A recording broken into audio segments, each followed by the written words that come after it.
भैया आपने बहुत अच्छा जस्टिफिकेशन दिया। या आप वो जो वहाँ के प्राइम मिनिस्टर इजराइल के उन्हें भेजिए, वो बहुत खुश होंगे। आप जस्टिफिकेशन दे देना कि अगर गॉड नहीं है तो बच्चे क्यों मर रहे हैं, आप बताएं। वो ये सवाल पूछ रहे हैं कि अगर आप ईश्वर का अस्तित्व नहीं मानते हैं तो उन बच्चों की मौत को आप कैसे इंटरप्रेट करते हैं? भाई ये दुनिया जो है, जो ताकतवर लोग होते हैं वो एक नाइंसाफी करते हैं। तो ये अच्छा काम है आपके नजदीक, तो नेचर नाइंसाफी पे मबनी है। अरे मेरे भाई, आप नेचर की कहाँ बात कर रहे हैं, तो इंसान की बात जी, तो फिर जब मैं इंसान की बात कर रहा था आप नेचर की बात करने लग गए। क्रॉस एग्जामिनेशन नहीं। हाँ, अब आप मुझे बोलने नहीं देंगे तो अलग बात है, आप बोलिए, मैं मुझे कोई जल्दी नहीं। जी नहीं, ये क्रॉस एग्जामिनेशन बोल तो लेने दीजिए। जी बोलिए। क्या बात ये है कि ह्यूमन सोसाइटी तभी साथ में रह सकती है जब वो मोहब्बत से, एकता से, एक दूसरे के एहतराम करके रहे। इसके अलावा पॉसिबल नहीं है, अकेले तो इंसान रह नहीं सकता। वहाँ पर कुछ लोग हैं जो फाउल करते हैं। वो फाउल हमेशा से तारीख में होता आया है। आज ये हो रहा है, जो हो रहा है बहुत बुरा हो रहा है, बहुत जालिमाना है, बहुत जाबराना है।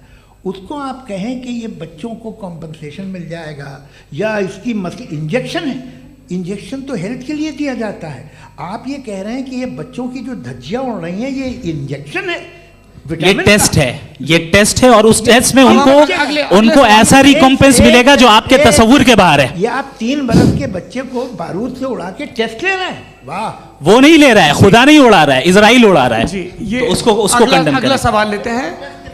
अगला सवाल लेते हैं प्रोफेसर पुरुषोत्तम अग्रवाल। मुफ्ती साहब, एक निवेदन आपसे है कि कम से कम थोड़ा सा माइक क्लोज एक रिलीजियस और फिलोसफिकल कर मैं प्लीज। एक रिलीजियस और फिलोसफिकल ट्रेडिशन है जो ब्रह्मांड को यानी यूनिवर्स को ही अंतिम मानती है। सर्वम खलु इदम ब्रह्मम, this is Chandogya Upanishad and it completely rules out the existence और नेसेसिटी, आपके शब्दों में necessity of a creator. The creation itself is the creator. तो एक मिनट प्लीज। दूसरा जो सवाल आपने अभी, जो आप बार बार कह रहे हैं कि भगवान विद्वान भी है, वाइज, सब जानने वाला, तो अगर विजडम में दुनिया भर के पापों और अत्याचारों को बर्दाश्त करना शामिल है तो फिर इसका मतलब ये हुआ कि अगर मैं फ्री विल से उसको अपोज करता हूं तो ईश्वर की विजडम और मेरी फ्री विल में कॉन्ट्राडिक्शन है। Because when I am opposing whatever is happening in Gaza, then I am opposing the God's will और गॉड्स विजडम। जवाब लेते हैं क्योंकि तो गॉड की विजडम में, एक मिनट सर प्लीज सर, ये एक जुमला, गॉड की विजडम है कि गाजा में जो कुछ हो रहा है वो हो रहा है, मैं उसको अपोज कर रहा हूं तो मैं गॉड की विजडम के खिलाफ जा रहा हूं। एक सवाल। दूसरा ये नहीं, आपने 2 ऑलरेडी। सर आप और सवाल कर लें, लेकिन मुझे 2 जवाब दे। पहले आपने ये कहा, सुनिए मेरी बात सुनिए। इजराइल के गॉड के मुताबिक तुम्हारा ठीक हो रहा है ना? नहीं हो रहा है, ठीक नहीं हो रहा है। मैं बता रहा हूँ क्या हो रहा है, आप तशरीफ रखिए, मैं बता रहा हूँ क्या हो रहा है। Let me complete please. एक सेकंड गाइस, एक सेकंड।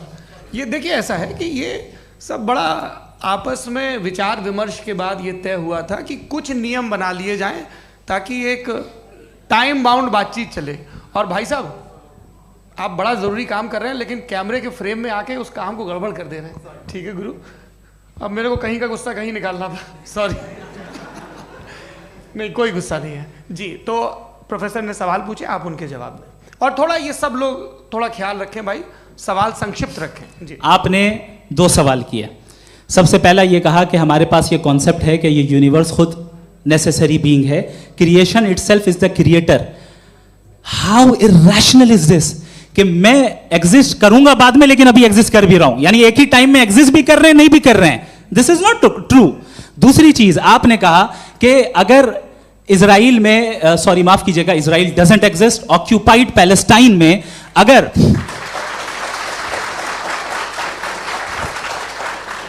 ऑक्यूपाइड पैलेस्टाइन में बच्चों को मारा जा रहा है फ्री विल की वजह से और गॉड नहीं रोक रहा, ये कॉन्ट्रडिक्शन है। ये बताइए कि एक एग्जाम में एक बच्चा गलत आंसर लिख रहा है, सुनिए, एग्जामिनर चाहे तो रोक सकता है, क्यों नहीं रोक रहा है? ये कॉन्ट्रडिक्शन है, ये कॉन्ट्रडिक्शन नहीं है। नहीं सर, ये आपस में जी, ये क्या आपका सवाल?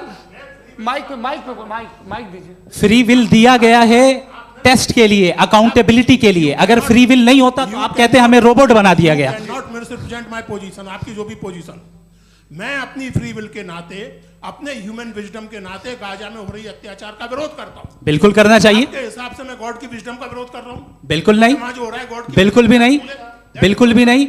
उसका वहां पर गाजा में कत्ल होना ये इंसानों के गलत इस्तेमाल का नतीजा है, फ्री विल के इस्तेमाल का नतीजा है। गॉड इसका हुक्म नहीं देता, उससे रोकता है। यही तो मसला है ना, आपके लिए कॉन्सेप्ट क्लियर नहीं नहीं भाई, आपने तो बताया था इंजेक्शन लगाने से बच्चे को तकलीफ होती है, ये इंजेक्शन लगा। सर आप ऐसे रेटोरिक स्टेटमेंट दें तब तो कोई मसला नहीं आपने समझते बोला कि रहेंगे। Injection this is a rhetoric statement, this is not a logical argument sir. I am sorry, I am sorry. आखिरी 30 मिनट बड़े मुश्किल होने वाले हैं। जी मुफ्ती साहब आगे बैठे हैं, इनको माइक दीजिए। हाँ तरुण, माइक आप अपने पास रखिए, आपको कैमरे का फ्रेम पता है जी। सबसे पहले दोनों को मुबारकबाद। एक सर अपना आप नाम बता दें। आप अमेरिका में शिकागो में रहते हैं, इतना मुझे याद है। बताया आपको, यासिर नदीम अलवाजदी मेरा नाम है। जावेद सर आपसे एक क्वेश्चन है इन्फिनिट रिग्रेस के ताल्लुक से। एक हाइपोथेटिकल सिनेरियो है, मसलन अगर आप सर माइक थोड़ा सा प्लीज क्लोज रखिए। ओके जी। अगर आप शायर इसलिए हैं कि आपके कोई उस्ताद शायर थे, और वो इसलिए शायर थे कि उनके कोई उस्ताद शायर थे, और इसी तरीके से हम माजी में पीछे चलते चलते चले जाएं और कहीं ना रुके, तो माफ कीजिएगा आप कभी शायर नहीं हो सकते। लेकिन आप शायर हैं, आपका शायर एग्जिस्ट करता है, इसका मतलब ये है कि आप कहीं ना कहीं रुके हैं। तो मेरा सवाल ये है कि क्या आप इन्फिनिट रिग्रेस ऑफ कॉजेस को लॉजिकल फैलेसी मानते हैं या नहीं मानते? हाँ या ना? मैं इन्हें लॉजिकल फैलेसी नहीं मानता हूँ, लेकिन मेरा प्रॉब्लम यह है कि जब मैं नहीं मानता हूँ तो I will continue with this logic जो फैलेसी नहीं हो। आप एक जगह रुक जाते हैं जाके, आप कहते हैं ये गेंद कैसे बनी, ये जजीरा कैसे बना, ये समंदर कैसे बना, ये ज़मीन कैसे बनी, और अचानक गॉड पे जाके आपको ब्रेक लग जाता है। एक बार आप सवाल नहीं करते कि भाई इनको बनाने वाला तो इनसे भी कॉम्प्लिकेटेड होगा, वो कैसे बना, उसके बारे में आपने इत्मीनान कर लिया, वो हमेशा से है। तो अगर आप उसे हमेशा से मानते हैं तो फिर ये मान लीजिए कि कायनात हमेशा से है, क्या तकलीफ है? फिर हम वजूद में नहीं आते जी हैं? हम मौजूद नहीं। अच्छा सर क्यों नहीं हो सकते? मैं बताऊंगा प्लीज प्लीज। जैसे मैंने मिसाल दी आपके शेर, आपका शेर कभी वजूद में ना आता अगर शायर इसी तरह चलते रहते हमेशा। जी माइक मेरे ख्याल से एक सेकंड, इन्फिनिट रिग्रेस का कॉन्सेप्ट क्लियर नहीं हो पाया, ऐसे रहने दें, लेट्स मूव ऑन सर। ठीक है। हाँ थोड़ा सा मॉडरेटर का भी ख्याल रखें। नहीं आपने तो रखा है, आपने रखा है। यहाँ पे गौहर रजा साहब हैं, वो भी एक सवाल पूछना चाहते हैं। माइक नीचे से ऑन कर दिए, नीचे। पहले तो ये कह दूं कि मैं उन बच्चों से शर्मिंदा हूं जिनको गज़ा में कत्ल किया गया, क्योंकि हमारे होते हुए कत्ल किया गया। लेकिन उससे ज़्यादा शर्मिंदगी इस बात से हुई कि मुझे लगा कि मुफ्ती साहब उसको जस्टिफाई कर रहे हैं। बिल्कुल भी नहीं, आप बहुत ही गलत। मुझे लगा मैं गलत हो सकता हूँ, बिल्कुल गलत। मैं सवाल पूछ रहा हूँ, सवाल मैं सवाल पूछ रहा हूँ। मैं जावेद भाई से डिसएग्री करता हूँ। एक सेकंड देखिए, अगर देखिए ऐसा एक सेकंड आप सर वेट अरे आप कुछ मेरे पहले मुझे अपनी बात कह लेने दीजिए। अगर ऑडियंस तय करेगी तो फिर मॉडरेटर का मतलब नहीं। मेरा आप सबसे ये कहना है, ये बहस दो लोगों के बीच में है, एक तरफ मुफ्ती साहब, एक तरफ जावेद साहब। पिछले 1.5 घंटे से ये लोग अपने अपने तर्क रख रहे हैं। आपकी इनसे इत्तेफाकी हो सकती है, ना इत्तेफाकी हो सकती है। मेरे उस्ताद मुझे सिखा गए हैं कि मुखामुखम में असहमति की गुंजाइश बची रहनी चाहिए। अगर मैं आपकी बहुत इज्जत करता हूं गौहर साहब, आपने जो कमाल की किताबें लिखी, साइंटिफिक टेम्परामेंट, लेकिन मेरी ये गुजारिश है आप सबसे कि यदि आप इन लोगों ने जो बोला उन पर टिप्पणियां करेंगे तो ना वक्त की पाबंदी रहेगी ना वो अनुशासन। आप सवाल पूछ लें, उस सवाल में जो बात आ जाए वो आ जाए। मैं जावेद साहब से डिसएग्री करता हूं, इसलिए जावेद साहब से सवाल पूछ रहा हूं। आपका सवाल जावेद अख्तर साहब से। और सवाल ये है मेरा कि जावेद साहब ने कई बार लॉजिक का इस्तेमाल किया कि साइंस में लॉजिक है और रिलीजन में लॉजिक नहीं है। मेरा ख्याल ये है कि रिलीजन में भी लॉजिक है, लेकिन उस लॉजिक की बेसिस ये है कि आप रुक जाते हैं, जिसका जिक्र जावेद साहब ने बार बार किया, यानी खुदा के तसव्वुर पे आते हुए, गॉड के तसव्वुर पे आते हुए रुक जाते हैं। और इसमें सवाल पूछना मतलब फॉरबिडन होता है। सवाल यह है कि क्या जावेद साहब इससे एग्री करते हैं कि साइंस की लॉजिक अलग है और रिलीजन की लॉजिक अलग है? बताइए सर। देखिए 3 चीज़ें हैं, साइंस है, एक है मंतिक है, इस्तिदलाल है, और एक जो है कुछ भी नहीं है, फेथ है, अकीदा है। मैं अकीदे की लॉजिक का कायल नहीं हूँ। मुझे आप इस्तिदलाल से, लॉजिक से, रीज़न से समझाइए, मैं मानने को तैयार हूँ, मेरा क्या नुकसान होगा। लेकिन ये कि अकीदे पे मैं नहीं जा सकता हूँ। अकीदे का मतलब है कि तुम ये मान लो, सवाल ना करो, ये नहीं। आप सारी बातें करके, बड़ी साइंटिफिक बातें करके एक जगह जाके खुदा के वजूद पे रुक जाते हैं, सरेंडर कर देते हैं। मैं सरेंडर करने को तैयार नहीं। That's all. जी, ये आगे सर बैठे हुए हैं, इनको माइक दीजिए। भाई वो आप पूछना चाह रहे थे ना भाई? हाँ, नहीं मैं ये थैंक यू जी। आपका नाम? आसिम इफ्तिखार। आसिम जी, पूछिए। सर, जावेद सर से सवाल है कि आपने अपने क्लोजिंग माइक थोड़ा करीब है। अपने क्लोजिंग स्टेटमेंट में बात कही थी कि मज़हब का जो फ्यूचर है वो ज़्यादा दिन नहीं जाने वाला है, लेकिन मैं देख पा रहा हूँ कि जो ऑक्सफोर्ड यूनिवर्सिटी की एक स्टडी है 2011 में हुई है, जिसके 50 एकेडमिशियंस ने इसको अंजाम दिया था, उसमें वो ये कहते हैं कि जो फेथ इन गॉड है वो इनबिल्ट है ह्यूमन नेचर के अंदर, जिसको हम कहते हैं फितरत के अंदर शामिल है वो। और वो ये कहते हैं कि अगर कोई ये समझता है कि मज़हब को वो ख़त्म कर देगा तो ये उसकी गलत फहमी है। तो आप इसके बारे में, इस स्टडीज़ के बारे में क्या कहते हैं? ठीक है, मैं उनसे एग्री नहीं करता हूँ। वो कौन से प्रोफेसर होंगे, ऐसा उनके क्या पास डेटा है, इन्होंने डेटा के बेस होगा। डेटा क्या हो सकता है? फ्यूचर का डेटा तो नहीं हो सकता ना उनके पास, प्रेजेंट का डेटा हो सकता है। डेटा आपने सुना 100 साल पहले का बाद का डेटा? मैंने तो नहीं सुना आज तक। तो आज उनकी ये राय है और होगी राय, ठीक है। दुनिया में तरह तरह की राय है लोग, लेकिन मैं समझता हूँ कि वक्त के साथ इंसान ज़्यादा से ज़्यादा रीज़नेबल और लॉजिकल होता जा रहा है। आज आप देखिए वेस्टर्न यूरोप में क्या परसेंटेज है नॉन बिलीवर्स की, बहुत हाई। वहाँ चर्च खाली पड़े होते हैं। तो अल्टीमेटली तो इंसान कोई ऐसी बात बहुत अरसे तक नहीं मान सकेगा, चाहे गलत या सही, जो उसे, उसके दिमाग को, उसके जहन को, उसकी लॉजिक को अपील न करे। वो कह रहे हैं तो ऑक्सफोर्ड के होंगे, तो कैम्ब्रिज के होंगे, तो मुझे क्या लेना देना। उनका डेटा मुस्तकबिल का नहीं हो सकता है। जी।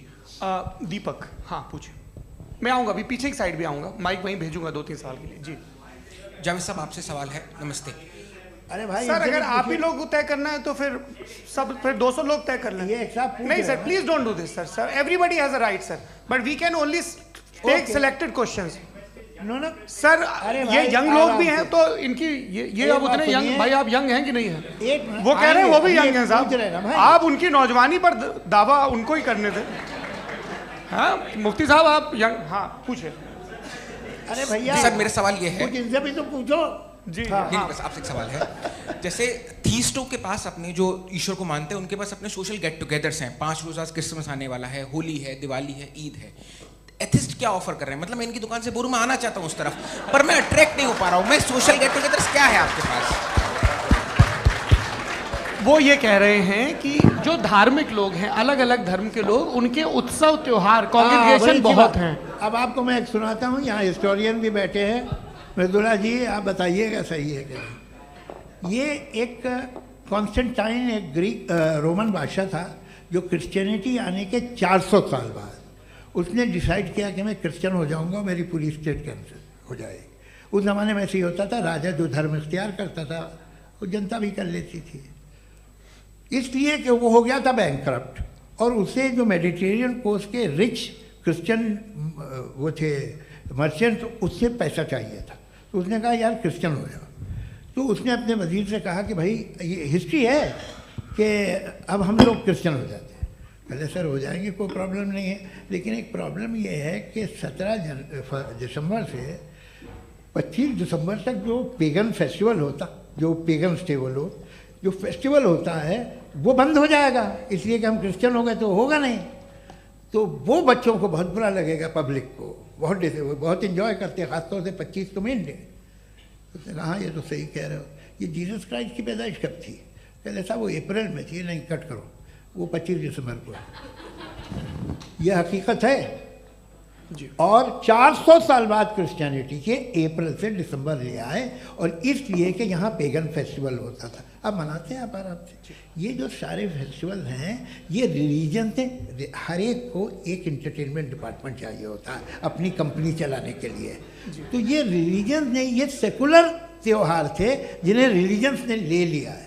ये मौसम के थे, फसलों के थे, किसानों के थे, उसको आपने लेके रिलीजियस रंग दे दिया। ये कोई रिलीजन से थोड़ी आए आप। अच्छा हमें देखिए, हम तो मुल्द हैं, हम ईद मनाते हैं, हम दिवाली मनाते हैं, हम होली मनाते हैं, हम क्रिसमस मनाते हैं। बम्बई की फिल्म इंडस्ट्री की सबसे बड़ी होली हमारे घर में होती है, सबसे बड़ी ईद हमारे घर में होती है। वो हमारी सोशल वो है, हमारा हेरिटेज है। ऐसा थोड़ी है कि we will throw the baby along with the water. ये तो अच्छी चीज़ है, इन्हें रखो, जो बेकार है फेंक दो। जी हाँ, हेलो जी, मेरा सवाल नादवी जी से है। जैसा कि आपने बोला कि गॉड टाइम के भी परे हैं और गॉड इतनी कॉम्प्लेक्स चीज़ है कि उसे ह्यूमन माइंड समझ नहीं सकता, और गॉड ने अर्थ पे फ्री विल भी दे दी है, तो आप अपना वक्त ज़ाया क्यों कर रहे हैं गॉड के बारे में बात करके? अपन को तो बात करनी चाहिए कि सोसाइटी को बेहतर कैसे करें। जी, मैं गॉड वही बताता है सोसाइटी को कैसे बेहतर करे। अभी मैं आपका जवाब देता हूँ। आपने कहा कि टाइम पे वो एग्जिस्ट नहीं करता, सो मेरा सवाल ये है कि जैसा आपने बोला कि गॉड बहुत ही कॉम्प्लेक्स चीज़ है, मैंने कहा ही नहीं कि कॉम्प्लेक्स है, तो आपके अल्फाज हैं। कॉम्प्लेक्स का लफ्ज गॉड के लिए सुइटेबल नहीं है। क्यों? क्योंकि कॉम्प्लेक्स वो चीजें होती हैं जो ऑब्जेक्ट हो। God is not an object जिसको आप इंस्ट्रूमेंट के जरिए लेबोरेटरी में जाके टेस्ट करें, oh it's very complex. No, वो कोई कार का इंजन नहीं है। मेरा वो फिलोसॉफिकली नेसेसरी बीइंग ऐसी बीइंग है जो सिंपल बीइंग है। हाँ, आप उसको मुकम्मल तौर पे उसकी तमाम हिकमतों को जान ले और हर चीज को जान ले, ये पॉसिबल नहीं है, क्योंकि वो ऑल वाइज है, आप ऑल वाइज नहीं है, और वो खुदा है, वो आपको सारी चीजें बता दे, ये जरूरी नहीं। मेरा सवाल ये नहीं था, मेरा सवाल ये था कि जब गॉड इतना परे है इस दुनिया से कि उसने अर्थ पे फ्री विल भी दी है, हम सब ह्यूमंस की फ्री विल है, और जो सोसाइटी में हो रहा है वो अपन लोग डिसाइड करेंगे, तो अपन लोग डिसाइड नहीं करेंगे ना, अपन लोग डिसाइड नहीं करेंगे। गॉड जो है, गॉड ने वो उसकी जात, उसकी एग्जिस्टेंस टाइम एंड स्पेस से परे है, लेकिन वो हमारा टेस्ट ले रहा है और उसी गॉड ने हमें बताया कि तुम्हें क्या करना है क्या नहीं करना है, तो जाहिर उस गॉड की बात सुनेंगे ना हम। जी, वो पीछे एक चश्मा लगाए जो मैम खड़ी हैं, उनको दीजिए। हाँ, आप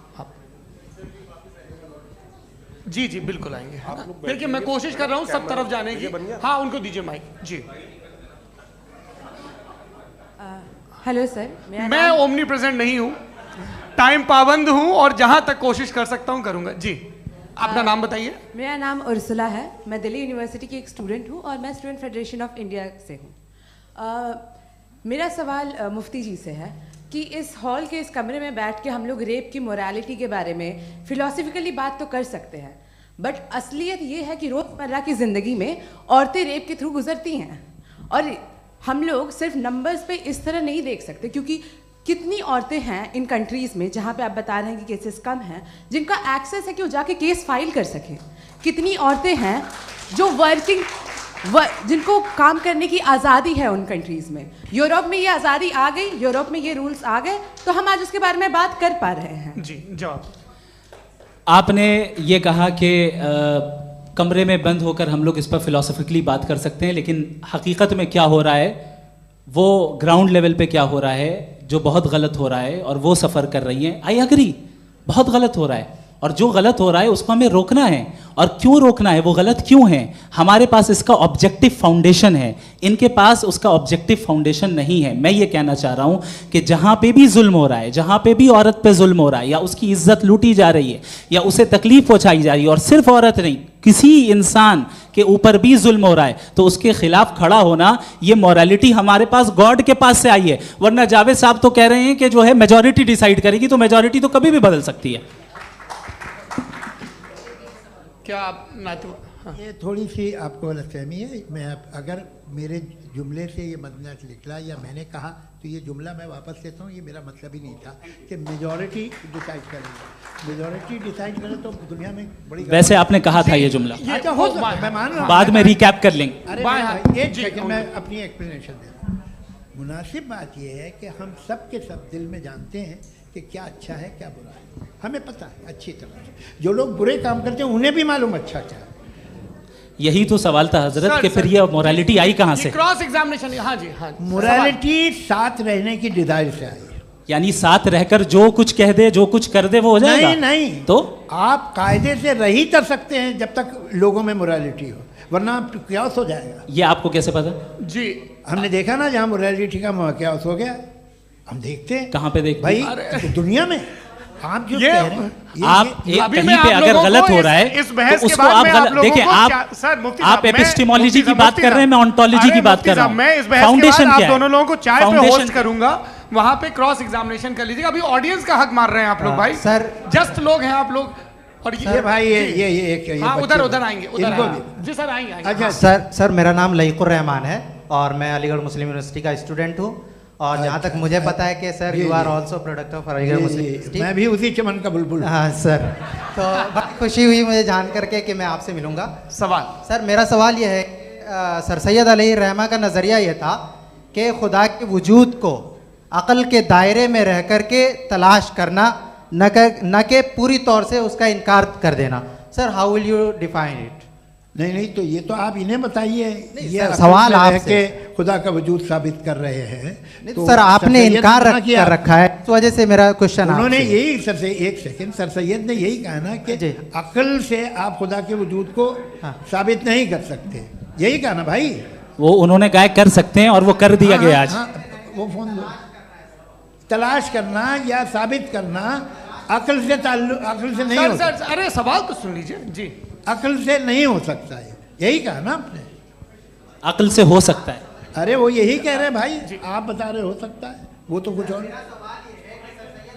आप अगर सर देखो नौजवान फोन ले लो, वो इतनी कमाल की यूनिवर्सिटी है। अरे भाई दे दो मेरी उन्हें बात जरा तो- एक मिनट, अरे दे दो मेरे भाई माइक। मेरी बात सुनो, नहीं, माइक मैं पे समझ- बोलो ताकि जो लाखों लोग देख रहे हैं माइक दे दो ना।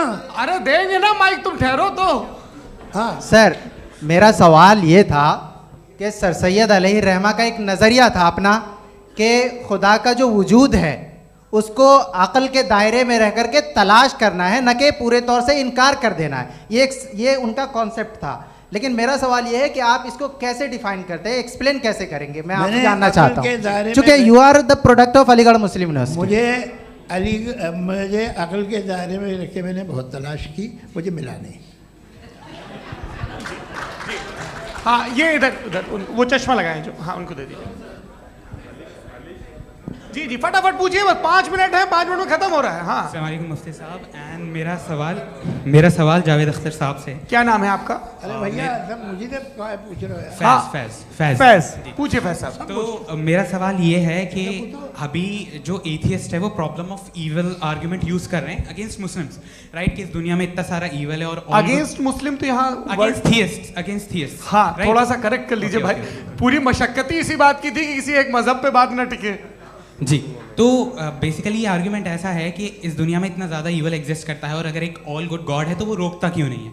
लेकिन इस सवाल में एक हिडन अजम्पशन ये है कि इस दुनिया में ईवल एग्जिस्ट करता है। अब एथियस्ट ये कैसे ऑन्टोलॉजिकली प्रूव कर सकते हैं कि इस दुनिया में ईवल एग्जिस्ट करता है? मैं आपको बताता हूँ, थोड़ा सा समझा। नहीं सर हम लोग इनको सुनने आए। नहीं please don't do that. I want to explain ontologically. नहीं हम समझ गए सर, इनको अब जवाब देने दीजिए। अच्छा सवाल पूछ लो। मैं अभी तक क्या था वो मैं थोड़ा सा ऐड ऑन कर लेता हूँ। तुम गुरु, तो हम जब इसका राउंड 13 करेंगे ना तब तुमको स्टेज पे बिठाएंगे। जी तो हाँ जल्दी से।